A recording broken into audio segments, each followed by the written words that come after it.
Greetings, bloggers, followers, and potters. Dustin here from Dustin's Dynasty with this week's vlog. Today, we're going to talk about time and how it relates in the autism world, particularly somewhat in mine, and how my experience with time, and how in life that it was such a big thing for me. It really was a big point in really driving the reality home of that time was a very important factor. I fear being late. I still do. And the clock is everything to me. A clock means everything. It's how the world runs, basically, I feel. And how I feel it runs is it can make or break me, to be quite honest. So let's talk about time, a little bit of history about time. So about as far as my regard. So I've always watched the clock growing up. I was always worried that I would miss something in life. I would miss an opportunity. I would miss going somewhere. I would miss something. There was always something focused on the clock.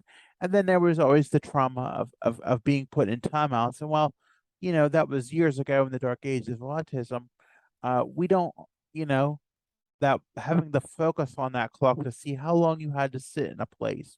And I don't have to blame anyone for that reason for being, you know, for that way. I mean, people didn't know. I wasn't diagnosed until I was 13. So, not everybody knows, how to parent, and parents can't be judged for that until they're and there was a lot of regret later on in life for that. And I've gotten over that. But coming back to what that is like one of the reasons, but there's several others. One is knowing when to take medication, or when it's time to go to bed, or just the world revolves around a clock. That's just how it is. And for some autistics, they can be really focused on the clock like I am, or they can not be focused on the clock and just just not care about it. And it could be doesn't matter if they're late or early.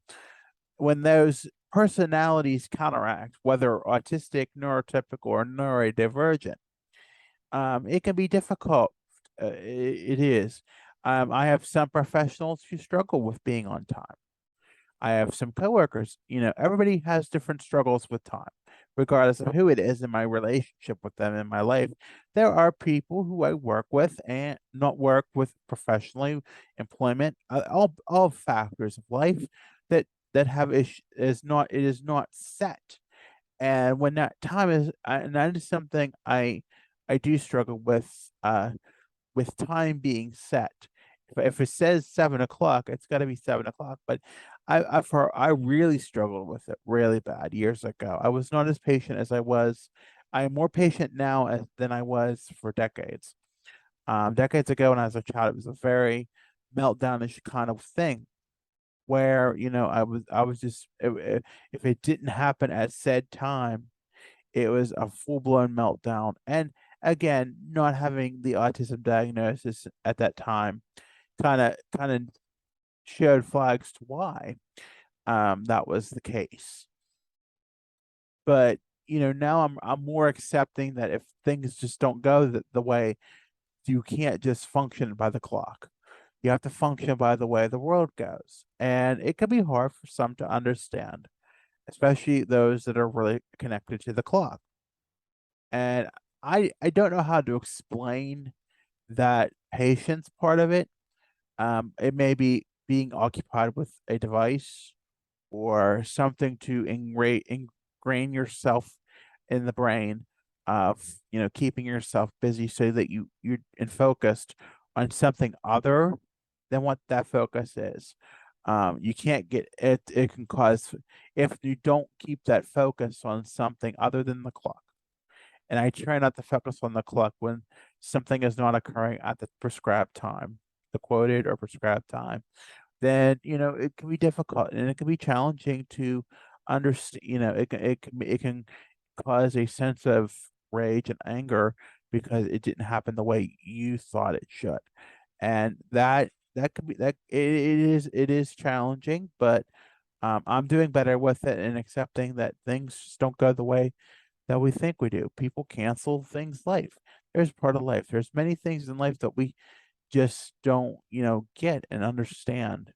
And I think even more in this pandemic crisis world of the world, it can be more hard to understand, that the clock is, you know, that we have to be so attached to the clock.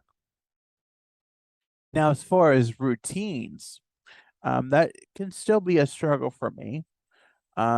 Being routinistic, so my personal routine is not a, it is a orderly routine, but not so orderly that it has to happen at this time and start at one time and end at another.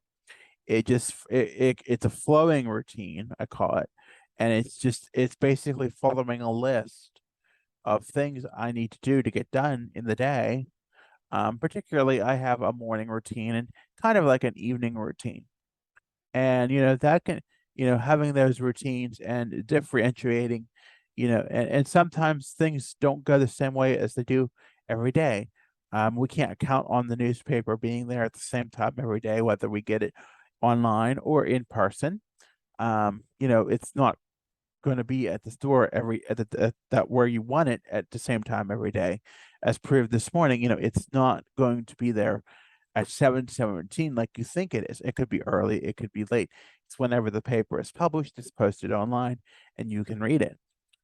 Likewise, sometimes that's what we look forward to. We thrive off of it, and we know that at that time of the day, that's when the paper will be for us. Therefore, people or something, anything that is estimated or is known to have a routine in a 6 day or a 7 day week thing, or any day or any variation of day where it arrives at that said time, that's what we thrive off. We thrive off knowing.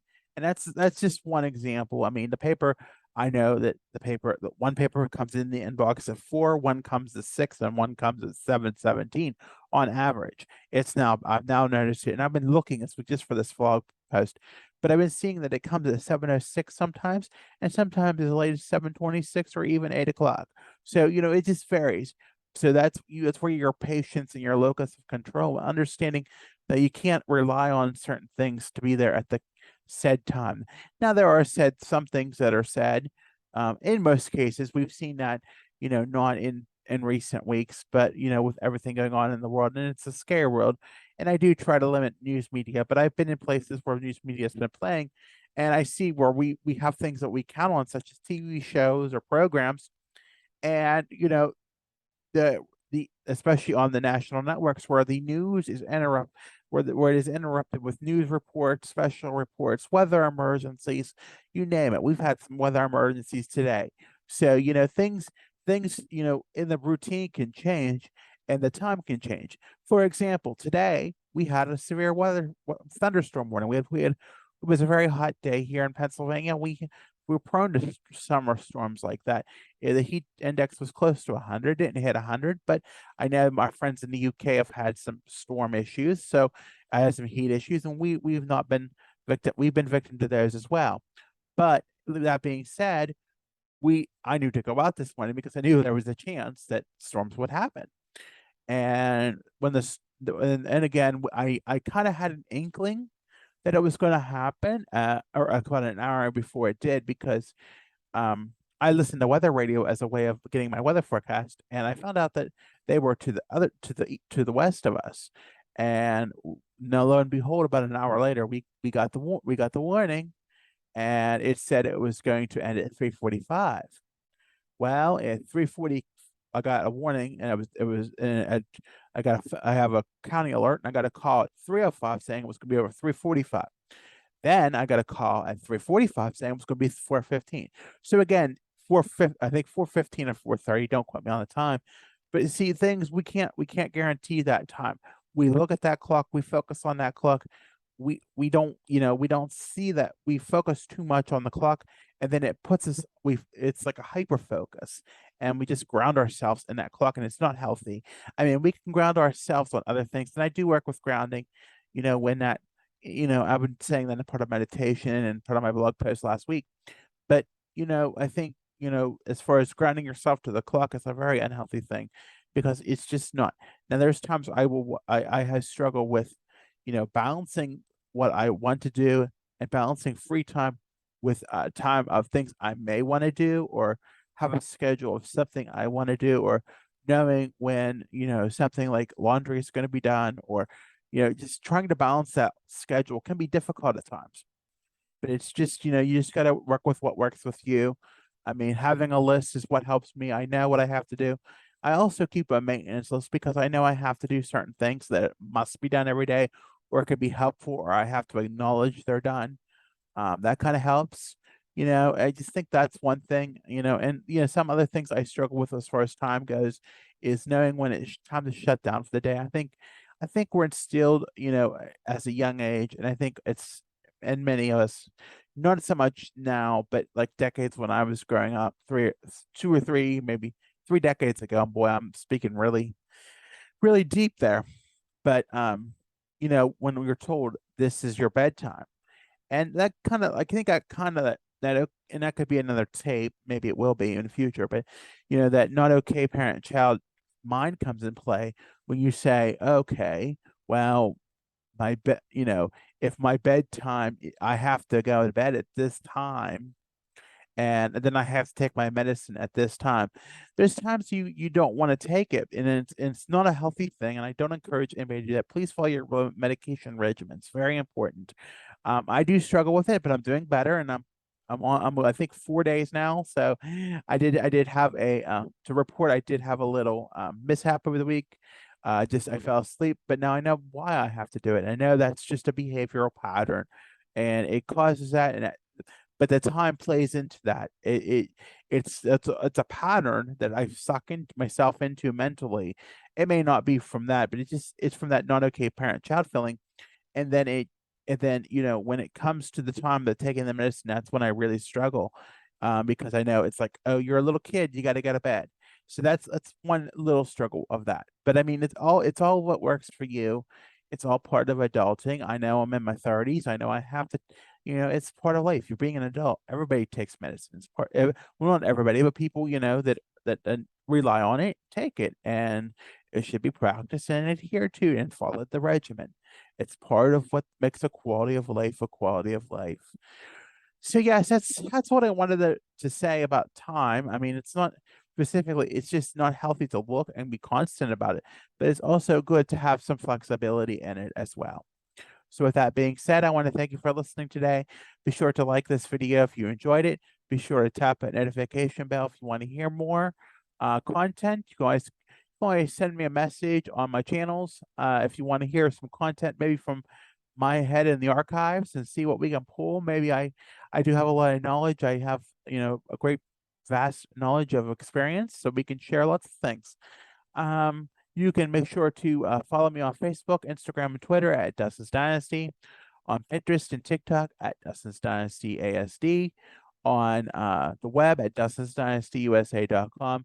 This vlog will be transcoded into a podcast, so the video version will be on Spotify and be audio only on other platforms through Anchor and other platforms. I want to thank you for listening today. Be sure to stay cool and have an awesome week, everybody. Bye for now.